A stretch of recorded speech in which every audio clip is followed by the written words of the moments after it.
No, yo no lo veo aquí, ¿eh?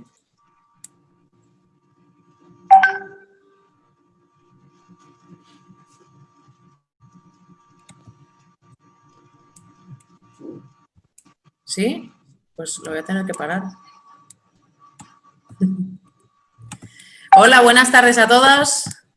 Encantada de saludaros. Mi nombre es Julia Aramendi. Trabajo en Hanson Spain.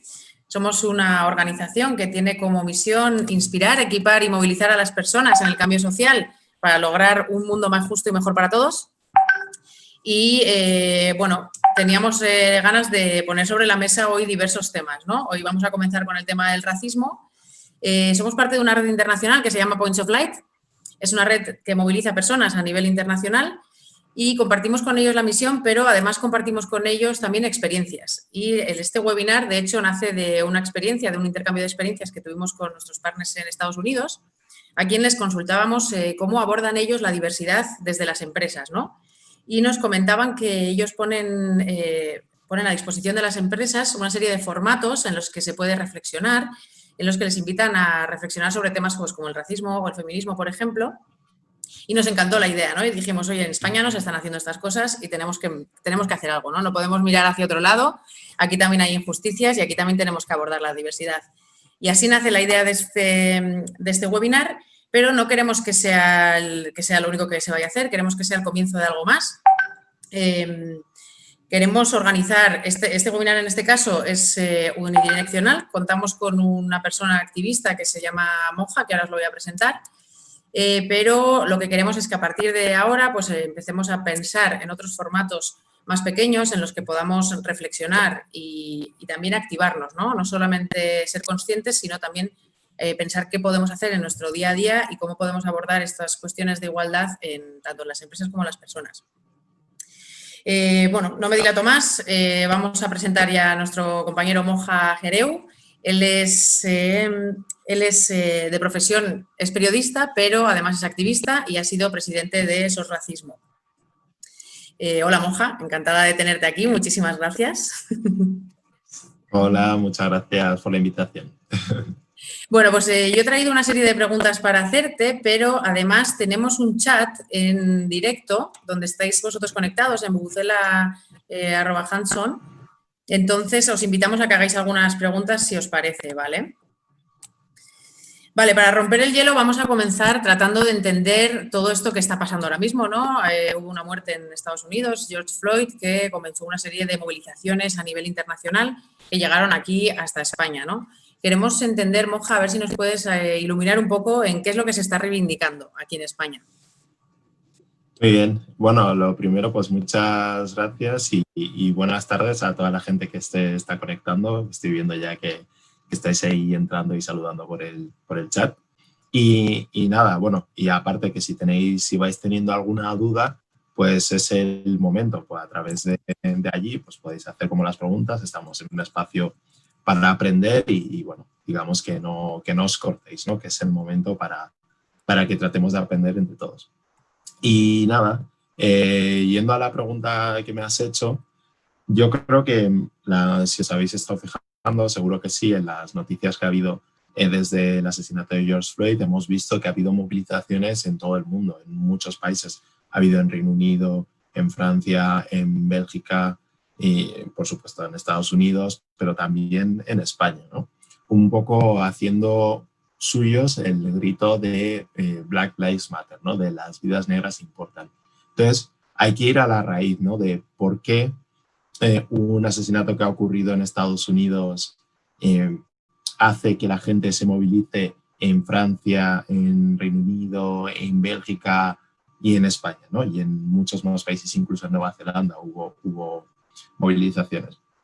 Y eso es lo interesante. Lo que unía a todas era la lucha contra el racismo, ¿no? Por desgracia, seguimos viviendo en un mundo que permite el racismo, en el que se da el racismo, y eso hace que independientemente del país en el que estemos, pues bueno, pues exista ese racismo, ¿no? Y eso es lo que ha hecho que en varios países hayan dicho, bueno, nos levantamos contra la injusticia que ha supuesto lo que ha ocurrido en Estados Unidos, pero también aprovechamos para decir que en nuestros países también sufrimos un determinado racismo, ¿no? Y aquí en España había unas reivindicaciones muy concretas que van en muchísimos ámbitos, ¿no? Creo que luego los vamos a comentar un poco más en detalle, pero bueno, que van incluso desde el acceso a la vivienda hasta en la educación, hasta en los deportes y en muchos ámbitos que al final te acaban marcando el día a día, ¿no? Aquí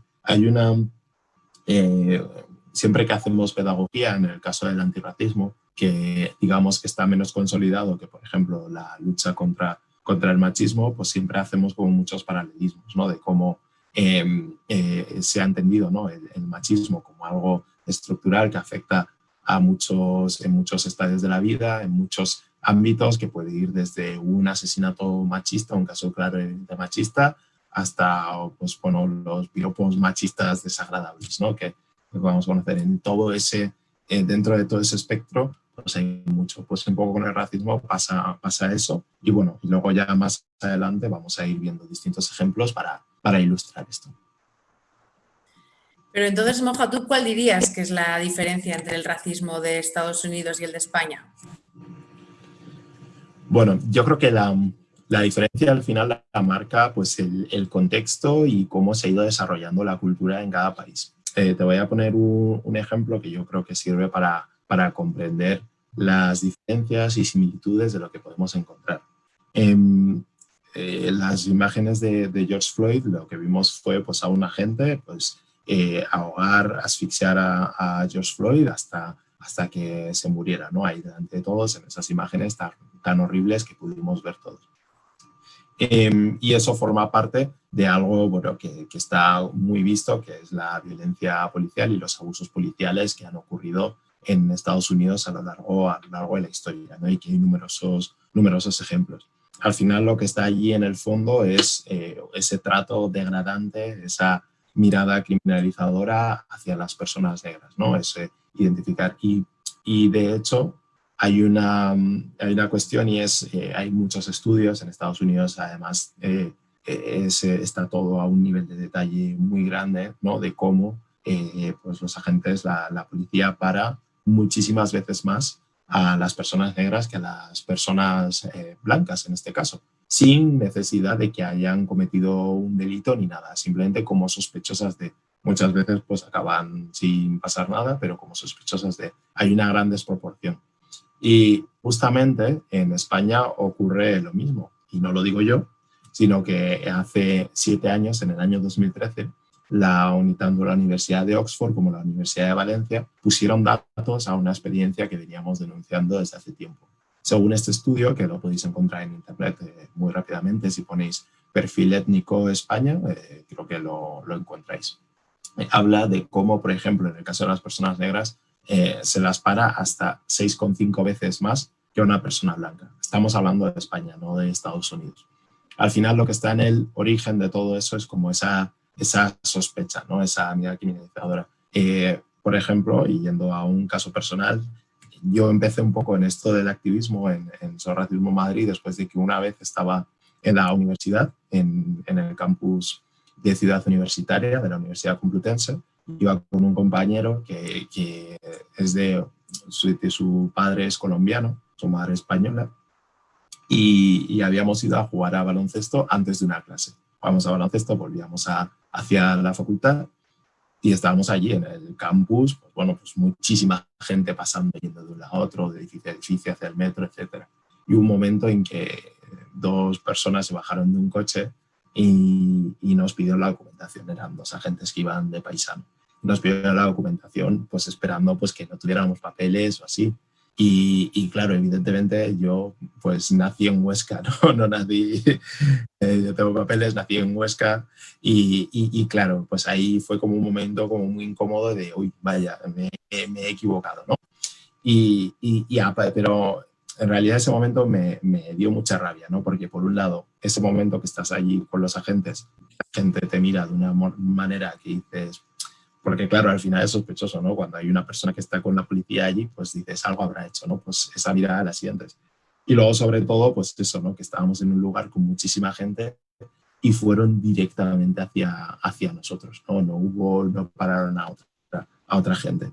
Y eso fue como bastante llamativo. Esto es como un aspecto que es en común, pero que difiere según el país. Es cierto que en Estados Unidos, pues con el tema de las armas y todo, pues es mucho más probable que esos encuentros puedan acabar en un disparo. Aquí en España es impensable, ¿no? Por cómo funciona el contexto. Pero hay otros muchos puntos en común que son más estructurales: la discriminación en el acceso a la vivienda, gente que no quiere alquilar a gente negra o a gente inmigrante. Lo vemos en el deporte. En Estados Unidos también ha habido muchos ejemplos de racismo en el deporte, incluso con la gente más top, ¿no? O sea, con Mohamed Ali, por ejemplo, uno de los mejores deportistas de todos los tiempos, también sufrió el racismo, ¿no? Y a día de hoy se sigue viendo, al igual que en España. Todos tenemos muchos ejemplos de racismo en el deporte, en el fútbol, en el baloncesto. En fin, que hay una serie de cuestiones que son como más de base, que son estructurales, que unen lo que ocurre en Estados Unidos, en España, en Francia o incluso Reino Unido. Moja, estabas comentando cosas personales y a mí me gustaría mucho saber cómo se vive siendo negro en España. ¿Qué cosas te has encontrado? ¿Cómo lo vives? Bueno, yo creo que al final es a las cosas, ¿no?, de la vida que cualquier persona pues vive, ¿no? Pues igual, pues cada uno pues tiene situaciones familiares o adversas o situaciones económicas que no son positivas, etcétera.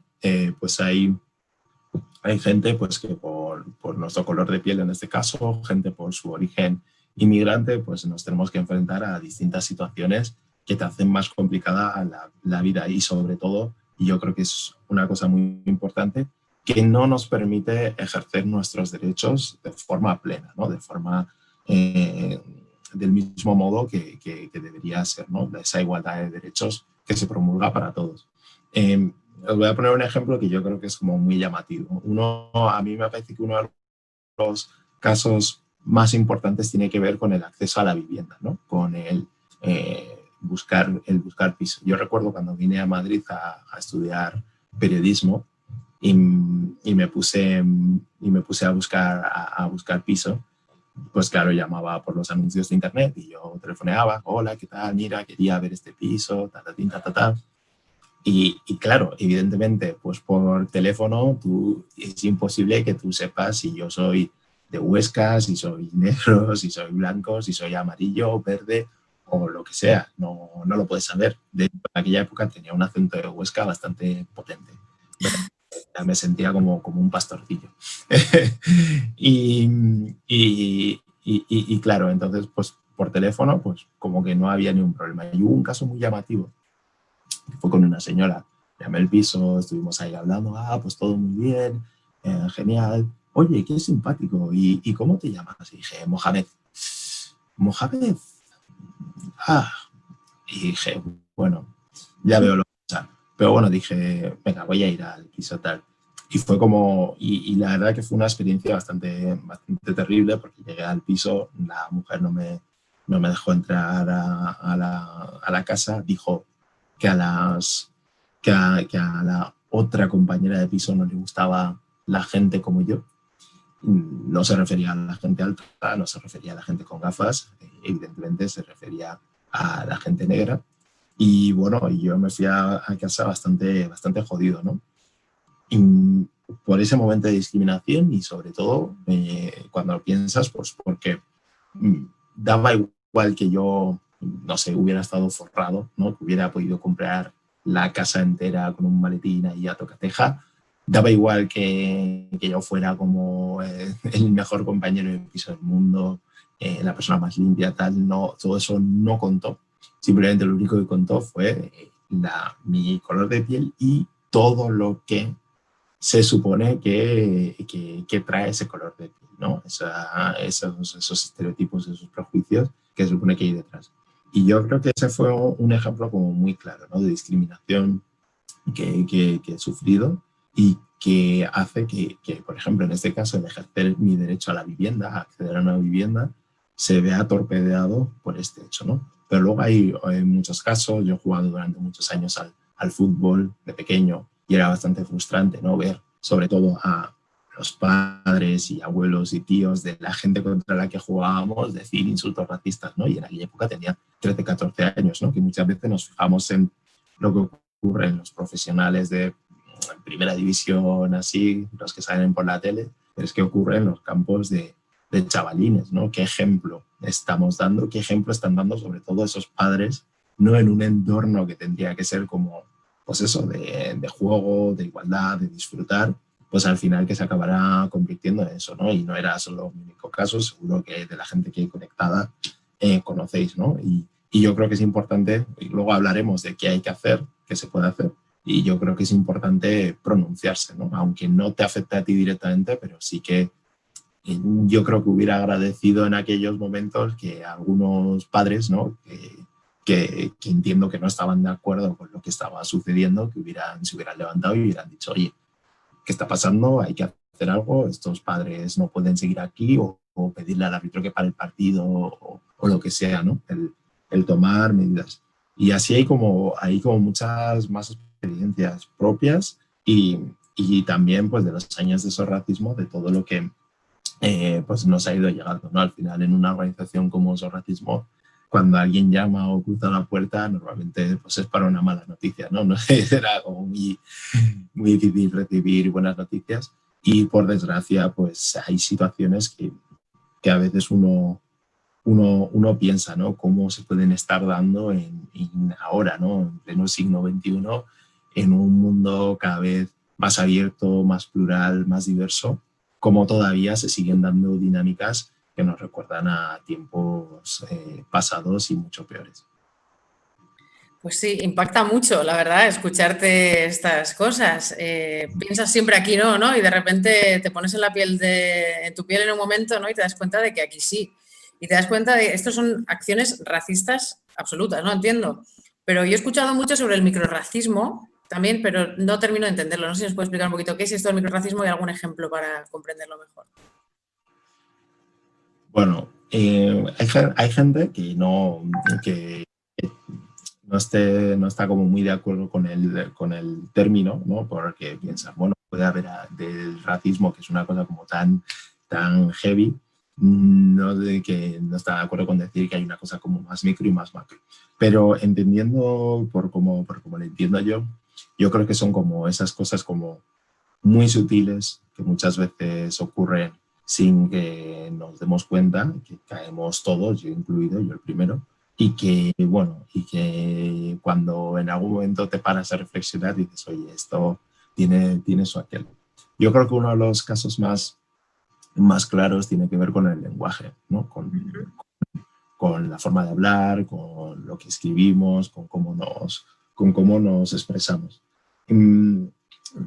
Fíjate, justo antes hablábamos sobre el término negro, ¿no? Sobre definir a una persona como negro. Y yo siempre digo, o sea, yo soy una persona negra y por lo tanto, y a mí de una manera descriptiva, pues es una forma más, ¿no? Pues soy un hombre, soy una persona con gafas, soy una persona negra y como una persona de una manera descriptiva, pues es correcto, ¿no? De hecho, yo creo que es lo suyo, ¿no? Es una persona blanca, una persona negra y ya está.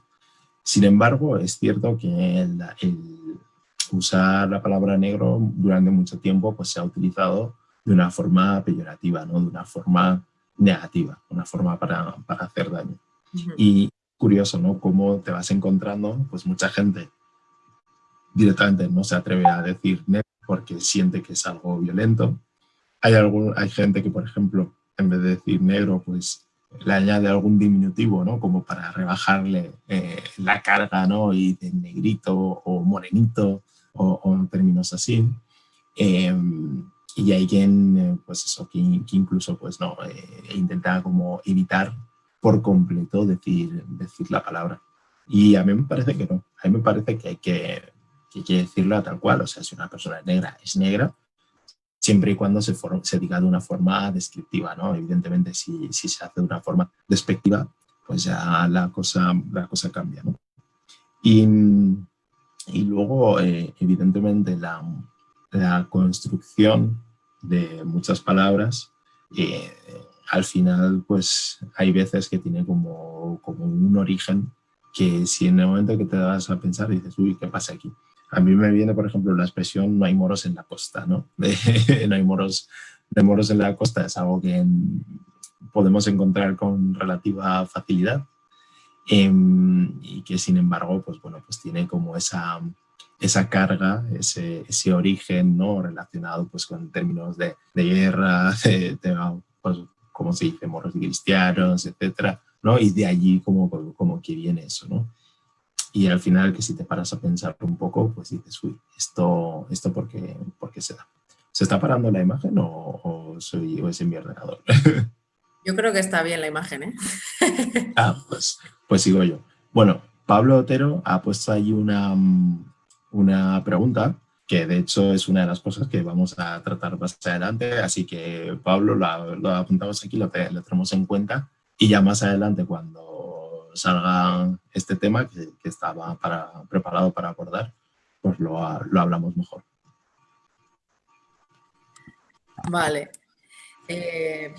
Perfecto, gracias por esto porque realmente yo creo que sí que es algo que al final todos sin querer acabamos cometiendo, ¿no? Alguna pifia de estas lingüística. Sí. Consultarte en relación al racismo estructural, que ya lo has comentado antes, pero si nos puedes explicar un poquito mejor qué es lo que es. Sí, pues por el racismo estructural entendemos como que es algo que está como muy arraigado en la sociedad, que tiene un origen histórico, que no es una cosa que haya nacido de un día para otro. Creo que todos estamos de acuerdo que el racismo no es una cosa que hayamos tenido hace 20 años, sino que es una cuestión que tiene su historia, ¿no? Y que por desgracia influye en muchos ámbitos de nuestra vida.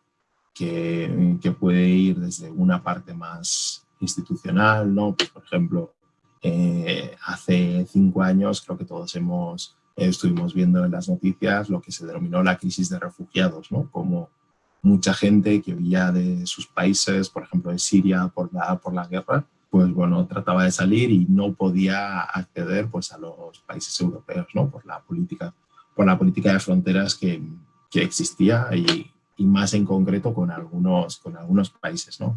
Como podría ser Hungría.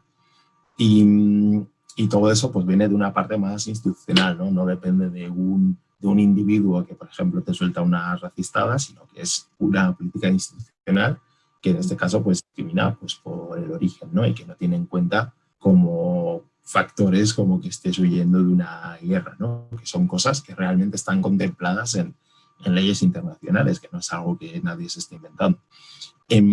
También puede haber como una parte como más social dentro de este racismo estructural, que pueda ser pues, lo que estábamos comentando, las cuestiones del lenguaje, pero también lo que vemos en el deporte, lo que vemos en la educación, por desgracia.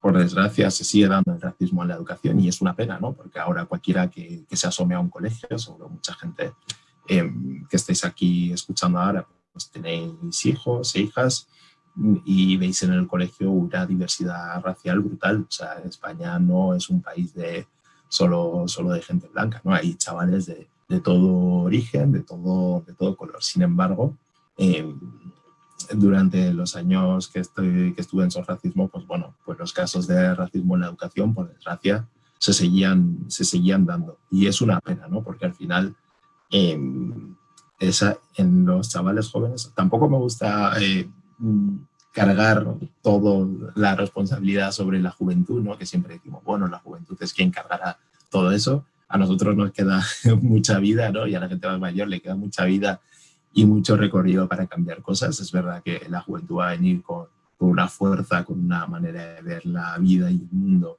distinta, pero bueno, que no son los únicos. Y por desgracia se sigue dando, ¿no? Por cosas que se aprenden en casa, que se aprenden en los medios de comunicación, en la calle, etcétera. Y lo vemos en el coche. Entonces, lo malo es que al ser una cuestión estructural, como también podemos entender el machismo, lo malo es que nos reencontramos en todas partes y te da un poco igual y bueno, puedes tener una mejor o peor situación, depende de tu condición individual. Por ejemplo, a mí si me para la policía y me piden la documentación, pues bueno, yo tengo una nacionalidad española, DNI de Huesca, y no pasa nada, ¿no? Sin embargo, igual otra gente que tal vez tenga un permiso de residencia o tal, pues pueda tener más problemas por eso, ¿no? Y pueda costarle a la siguiente vez que tenga que renovar su permiso de residencia, puede ser que le cueste más, etc. Evidentemente, la gente que, pues igual una persona negra que pueda tener más dinero, pues bueno, pues tal vez le vaya a ir mejor o se exponga a situaciones de menor riesgo que una persona que tenga menos dinero, ¿no? Que igual viva en la calle o viva de manera precaria, no tenga trabajo y tenga que exponerse a situaciones de mayor vulnerabilidad. Pero al final nos afecta a todos por igual. Hay un ejemplo que siempre pongo para ver cómo hay muchas veces que el factor económico no es tan importante. Hubo un jugador del Fútbol Club Barcelona de baloncesto, Tyrese Rice, que hace unos años estaba en Barcelona y bueno, pues creo que salió de fiesta así y en un momento dado pues estaba al lado de su coche, que era un coche de lujo, un coche deportivo.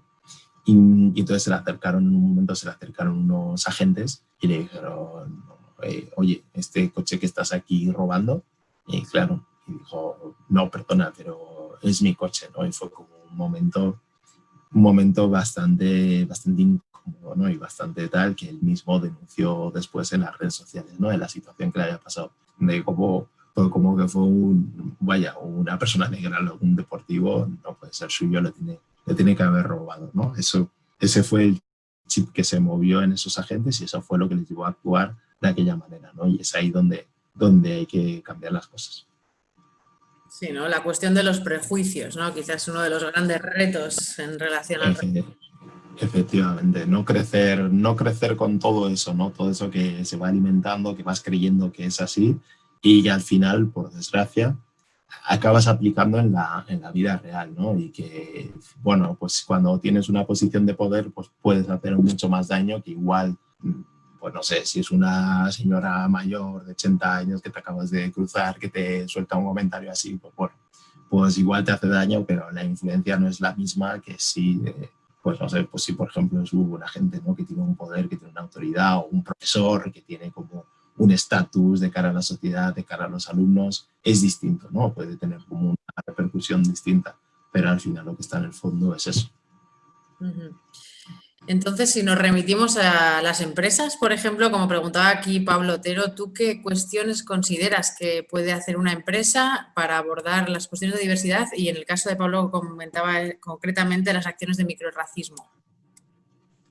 Sí, bueno, yo creo que esta es una pregunta muy importante y esto me parece que lo es tanto dentro de un contexto pues, de trabajadores de empresas como en cualquier contexto, ¿no? Creo que el mundo empresarial, el mundo del trabajo, tiene una responsabilidad muy importante a la hora de conseguir estos cambios, porque al final, pues bueno, hay una gran parte de la población que trabaja, pasamos muchas horas dentro del trabajo y ahí se dan dinámicas sociales que se dan en otros espacios, ¿no? Entonces ahí al final echamos muchas horas, echamos mucho tiempo, tenemos como muchas relaciones y es importante trabajar en este contexto también, ¿no? Porque también se pueden dar estas dinámicas y también hay que identificarlas y cambiarlas y modificarlas para que haya como justicia. Yo creo que en el caso de las empresas hay como varios planos, ¿no?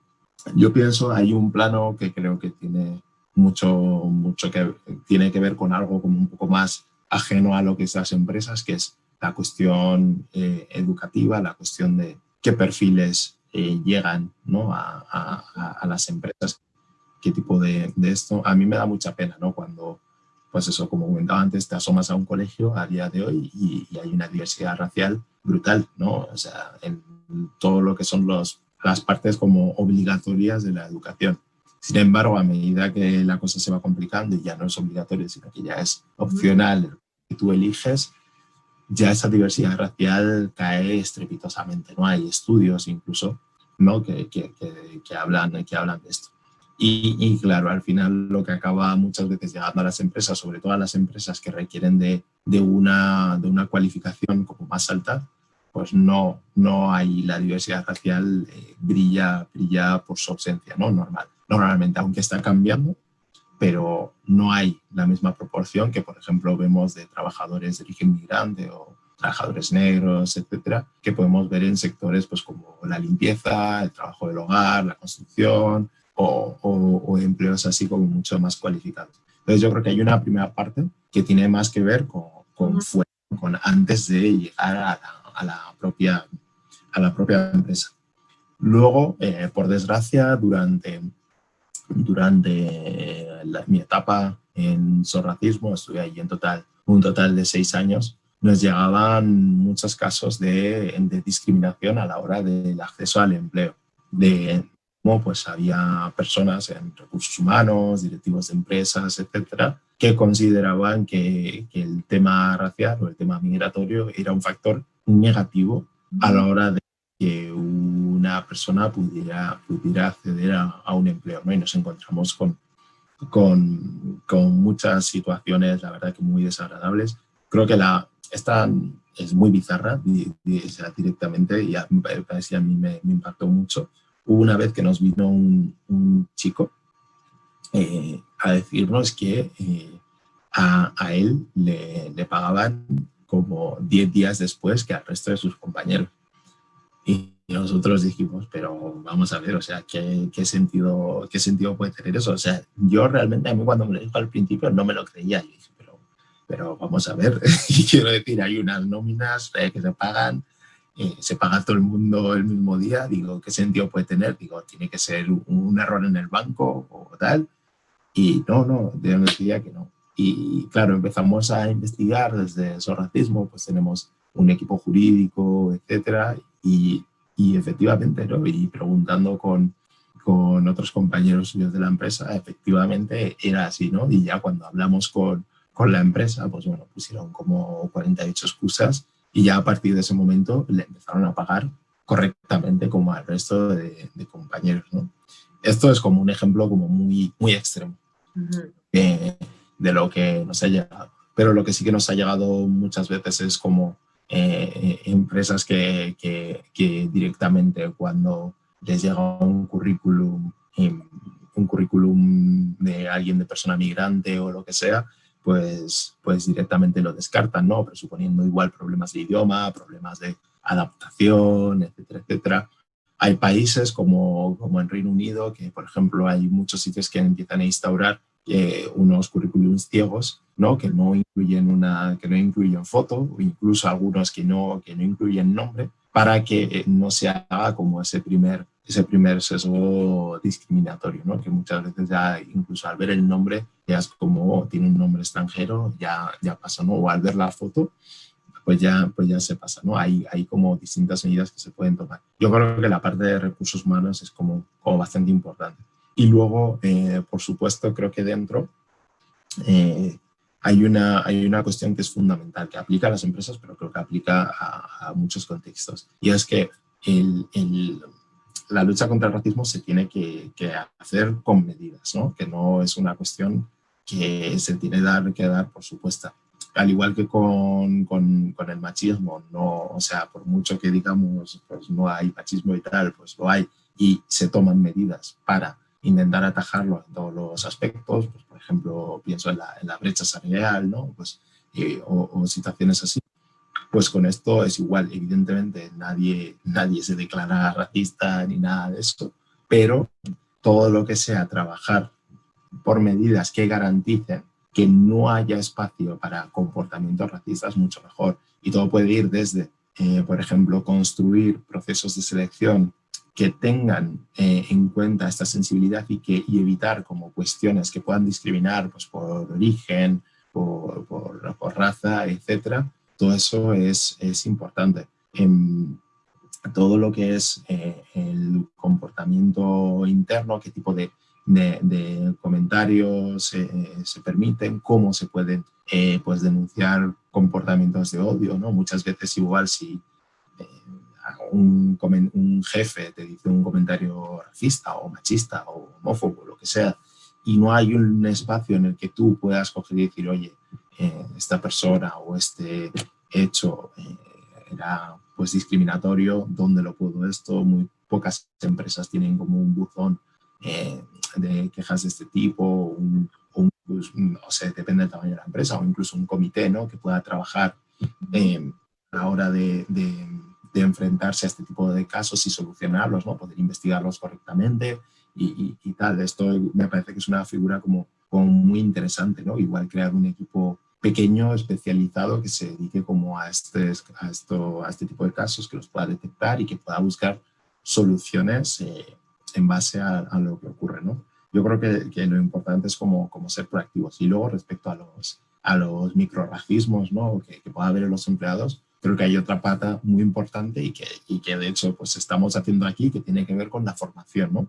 Conocer la realidad, saber qué es lo que ocurre, aprender a identificar ese racismo y poder trabajarlo desde allí. Hay veces que evidentemente pues son cosas que pueden venir del desconocimiento, ¿no?, de no saber.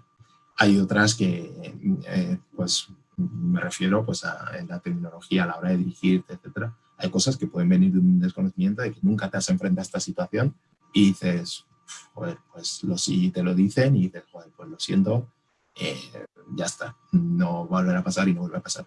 Hay otras que no, hay otras que son más a propósito y allí eso se tiene que trabajar. Y yo creo que la formación es muy importante. Es importante sobre todo porque ahora cada vez tenemos un mundo más abierto, más diverso, pero la diversidad por sí sola no acaba con el racismo, ¿no? Si la diversidad por sí sola acabara con el racismo, pues ya no existiría, ¿no? Porque eso, o sea, vivimos aquí todos mezclados, todos juntos, etcétera, sino que hay que trabajarlo, hay que hacer formaciones, creo que es importante dentro de las empresas fomentar el conocimiento entre los unos y los otros, ¿no? Si sabes que hay como distintas culturas dentro de tu propia empresa, pues fomentar actividades que impliquen el conocimiento de las culturas de las que provienen pues el resto de tus empleados, que no sean, pues en este caso, españoles, ¿no? Yo creo que es importante y enriquecedor para todos, ¿no? Pues si tienes empleados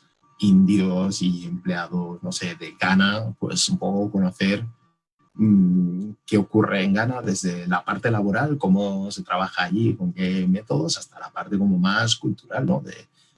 Yo qué sé, imagínate, pues hace una cena de empresa, pues igual en vez de hacerla en un restaurante Casa Pepe español clásico, puedes hacerlo en un restaurante indio, ¿no? Y a partir de ahí como buscar otro tipo de acercamiento entre los empleados. Creo que hay muchas cosas que se pueden hacer y hay mucha creatividad, ¿no? Muchas cosas que necesitan de creatividad y que hay algunas cosas que pueden ser como más aplicables a todas las empresas, pero hay otras que cada empresa conoce, ¿no? Que cada empresa sabe qué empleados tiene, de dónde provienen, un poco eso. Si tus empleados muchos provienen de países africanos, pues bueno, pues igual a partir de ahí pues tienes ahí una vía, ¿no? Yo creo que hay muchísimas opciones. Uno, por la parte de lo que es la formación, de conocer qué es el racismo y aprender a identificarlo y buscar mecanismos para poder atajarlo cuando se da. No tiene, o sea, crear un protocolo contra el racismo no tiene por qué significar que haya racismo y tal. Significa que si en algún momento se da una situación, se va a poder responder a ella. Entonces, la formación es importante, tener como recursos para enfrentarlo es importante, y yo creo que también es importante fomentar el encuentro, ¿no? Yo creo que esto, al margen de lo que es el tema racial, creo que también es importante y fomentar ese encuentro, ¿no? Que es verdad que el encuentro así en sí mismo, por sí solo, no acaba con el racismo, pero evidentemente ayuda muchísimo. Buenísimo. Nos has dado un montón de claves, o sea, un montón de ideas súper prácticas, además, me ha encantado. Bueno, yo personalmente fui inmigrante en Londres y tuve la suerte de que fuera en Londres y que me ofrecieran trabajar enseguida, ¿no? Y yo decía, con mi inglés, esto en España no pasaría, ¿eh? O sea, hay mucho por hacer, yo creo, en ese sentido. Y luego, precisamente, allí en esa empresa, que era muy diversa, la verdad, hacíamos, yo creo que una vez al mes, encuentros culturales y cada uno llevaba comida de su país. O sea, que era como además una parte Sí, bonita de ser parte de esa empresa, ¿no? sí, además es que la comida sin duda es sin duda de lo que más tiene, ¿no? O sea, todos Sí. comemos, a todos nos gusta tal, siempre hay algunos a los que les gusta cocinar o tal, o sea que eso es una forma principal para unir, para hacer esa unión. Sí, sí. Buenísimo. Y bueno, además de las empresas, ya para finalizar un poco mis preguntas y ya por favor si alguien quiere que vaya poniendo en el chat las suyas, quería preguntarte las personas a nivel individual, ¿cómo, qué podemos hacer, qué nos recomendarías tú? Bueno, yo creo que al final para esa lucha contra el racismo hay como dos patas, ¿no? Pero a mí me gusta recordar siempre una frase que pronunció Angela Davis que decía que ya no vale con no ser racistas, sino que hay que ser antirracistas, ¿no? ¿Qué quiere decir esto? Que, bueno, todos habremos oído en algún momento a alguien la expresión yo no soy racista, pero, ¿no? Que es como un clásico. Eh, entonces, yo creo que es importante que no vale con mantenerse como decir, bueno, yo no soy racista, pues por lo tanto ya está, hasta aquí ha llegado mi lucha contra el racismo. No, yo creo que lo importante es ser proactivo, ¿no? Ser antirracista. Y ser antirracista implica tomar acción. Significa que, por ejemplo, si hay una situación en la cual un compañero de trabajo está diciéndole comentarios racistas a otro compañero, pues tomar acción y decir, oye, o buscar la forma de solucionar eso, decir, oye, eso que está comentando es un comentario racista o buscar como la forma de enfrentarte a esa injusticia. Y si, por ejemplo, pues lo que comentaba antes, ¿no? Yo cuando era pequeño iba a un campo de fútbol y los padres del otro equipo decían insultos racistas a un chaval, a mí, a un chaval de 13 años, ¿no? Pues allí hubiera estado bien, ¿no? Que padres, tanto de mi equipo como del otro equipo, se hubieran dado la vuelta y hubieran dicho, oye, es que estás discriminando a niños, o sea, es como muy grave, estás discriminando a niños, discriminación racista. Por lo tanto, te pedimos que abandones el campo o lo que sea, o buscar una solución, enfrentarte a esa situación. Yo creo que parte de ahí. Evidentemente, para poder enfrentarnos a estas situaciones se necesita un conocimiento, un formarse. Y yo creo que es interesante que nos acerquemos a esto, porque al final una cosa que yo creo que es bastante evidente es que la diversidad racial está aquí, o sea, y no se puede evitar. La migración no se puede evitar, es un hecho que va en el ADN del ser humano. Emigrar, todas las naciones, todas las poblaciones, todas las historias de todas las culturas han migrado de un sitio a otro. Pues Julia comentaba de cuando se fue a Londres, aquí en España mucha gente durante los años de la crisis se fue al extranjero a trabajar y se sintió pues, fuera de casa y en algunas ocasiones pues, también excluido en situaciones de discriminación. Entonces, la migración realmente es un hecho intrínseco, ¿no? al ser humano, no se puede evitar. Entonces, pero lo que sí que podemos hacer es, en base a eso, sabiendo que eso existe, trabajar para intentar que sea lo mejor posible, ¿no? Y evitar todas esas situaciones. Entonces, uno, ese tomar acción, ese ser capaces de ser proactivos, no quedarnos callados, ¿no? Sino actuar contra las injusticias. Dos, tener una formación, tener un interés en conocer, en aprender, en cambiar, en trabajar, en cuanto a leer libros, incluso ver series, ¿no? Que se alejen un poco de lo clásico. Hay mucha literatura escrita tanto a nivel de España como en Estados Unidos, Reino Unido, etcétera. Si alguien lee en otros idiomas, que puede ser interesante y que se puede encontrar como muy fácil en Internet. Hay muchas organizaciones que trabajan estos temas desde distintos ámbitos. no todo es activismo puro y duro de manifestación y tal, sino que en este sentido hay formas de encontrarse de distintas maneras, ¿no? Desde un punto de vista cultural, que pueda ser, pues, por ejemplo, de conocer la música de otros países, desde un punto de vista más político, desde un punto de vista incluso deportivo, etcétera. Como hay distintas maneras de afrontarlo. Y yo creo sobre todo que también es importante dentro de las empresas, a mí por lo menos me parece imprescindible fomentar esa diversidad en todos los sentidos. No ya ni siquiera me ciño solo al tema racial, sino a diversidad de género, diversidad sexual, etcétera.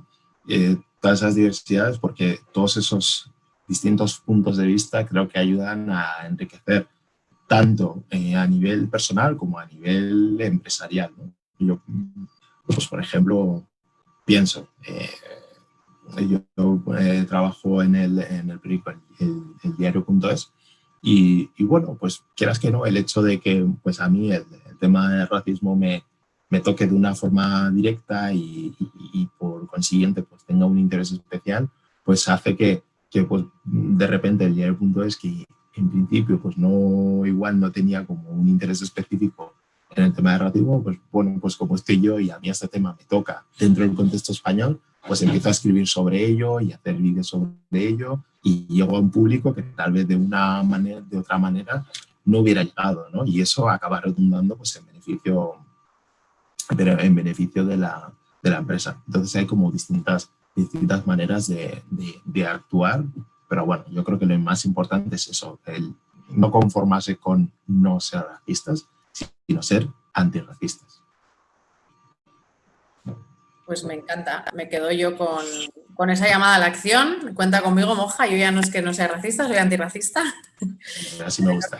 Esté en mi mano. Yo me imagino que la gente que nos está escuchando, más de uno también se habrá quedado con esta llamada a la acción.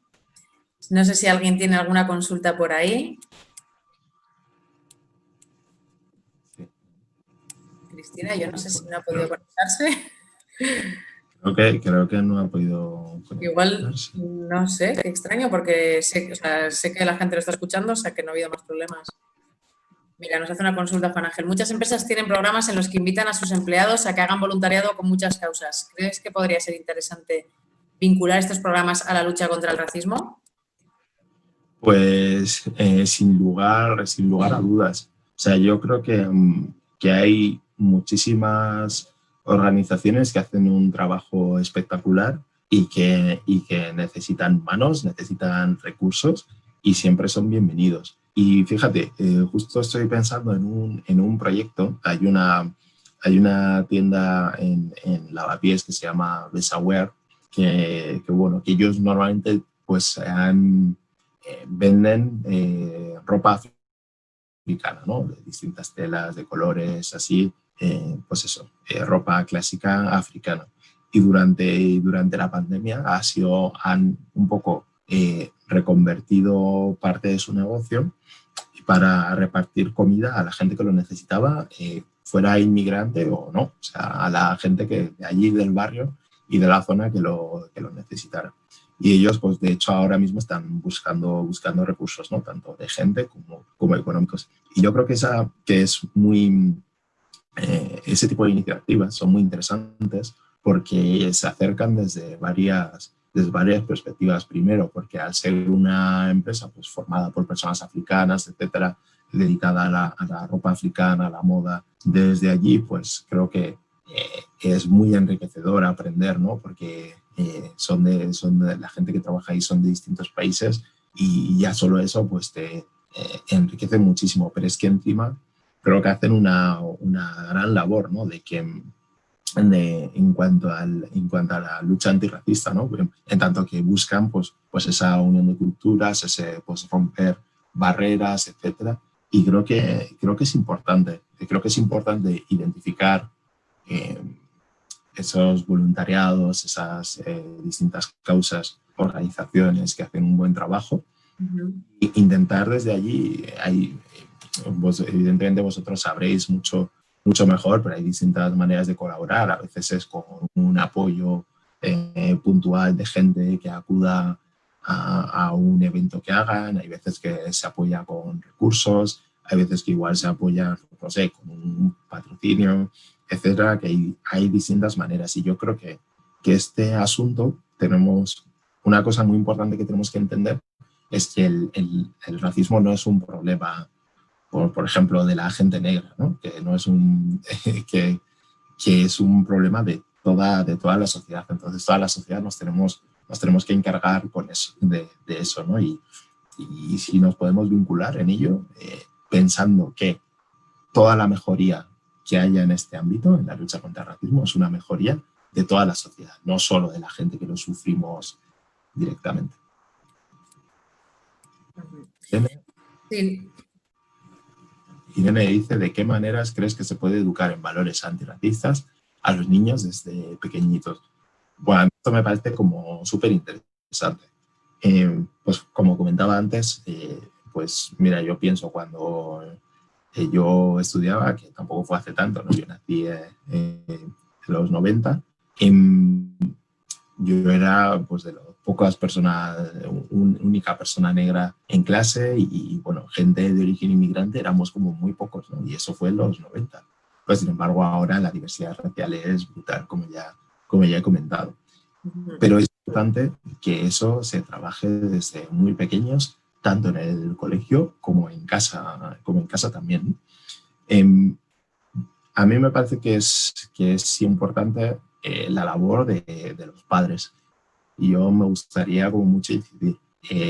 Como padres, pues como bien sabéis, sois referentes en muchos sentidos y muchas veces pues, los niños pues, copian, ¿no? Lo que ven en casa, lo que ven de sus padres. Entonces yo creo que es importante que los padres pues, tengan esa ejemplaridad. Yo pienso por ejemplo, ¿no? Situación de estar en casa, estar viendo la tele y soltar pues, comentarios a la tele, ¿no? Comentarios que puedan ser racistas. Eso, aunque tú te estés dirigiendo a la tele, eso, pues si está un niño cerca, pues lo aprende y entiende que eso es normal, ¿no? Entonces, ese tipo de cosas es importante empezar a cambiarlas, ¿no? Pero también yo creo que es importante, sobre todo ahí desde pequeños a nivel cultural, hacer un trabajo como muy fuerte, ¿no? Y hay cada vez se están haciendo muchos más pues, libros que tienen que ver con eso, simplemente ni siquiera es como un antirracismo de decir esto es el racismo tal, sino que tiene que ver con ver libros con personajes como diversos, ¿no? Personajes negros, personajes asiáticos, tal, ¿no? Ver esa diversidad también en los libros, ver esa diversidad también en las películas, ¿no? Es muy importante por lo que se hace ahora que cada vez más películas pues incluyen esa diversidad, ¿no? De ver pues, superhéroes negros, ¿no? Y empezar a normalizar todas esas situaciones que ya deberían ser normales. Y por supuesto yo creo que es importante que empujemos también a que los colegios se tomen en serio este asunto. Y cuando digo que se lo tomen en serio me refiero a que hagan actividades que traten estos temas, evidentemente acorde a la edad que se tenga, ¿no? Evidentemente, pues yo a unos chavales de 6 años no nos vamos a poner a hablarles del legado de Martin Luther King, pero sí que les podemos hablar de que pues, en su clase pues, hay niños que vienen de distintos sitios y que es importante que eso se vea como algo, como un valor y no como algo en contra y distintas cosas, ¿no? Y con eso ir creciendo. Hay muchísimo margen. Y yo, por lo menos, yo personalmente soy optimista respecto a lo que viene, pero también, como decía al principio, creo que los padres, la gente como más mayor, tenemos como una responsabilidad a la hora de hacer esa educación y de no perpetuar el racismo que se viene viviendo desde hace tanto tiempo. Buenísimo. Pues yo creo que ya vamos a ir finalizando, Moja. Me ha encantado escucharte. Creo que nos has hecho pensar mucho Creo que pensábamos aquí no y nos hemos dado cuenta que aquí sí, ¿no? Que pensábamos yo no y quizás yo sí, a veces, ¿no? Estos microracismos que comentabas. Así que, bueno, a mí personalmente me ha parecido muy útil también todos los ejemplos, todas las ideas que has dado para activarnos a partir de ahora. Como te he dicho, yo a partir de ahora soy antirracista y lo que entra dentro de nuestra capacidad es generar estos espacios, o sea que vamos a seguir generándolos y, bueno, ahora pasaremos una pequeña evaluación para comprender qué piensa la gente de lo que ha pasado hoy y cómo podríamos avanzar a partir de aquí. Así que esperamos contar contigo también para todo. Muchísimas gracias, Moja, a todos los asistentes, a Bubucela por haber puesto esta herramienta en marcha. Gracias a todos. Muy bien, chao. Adiós.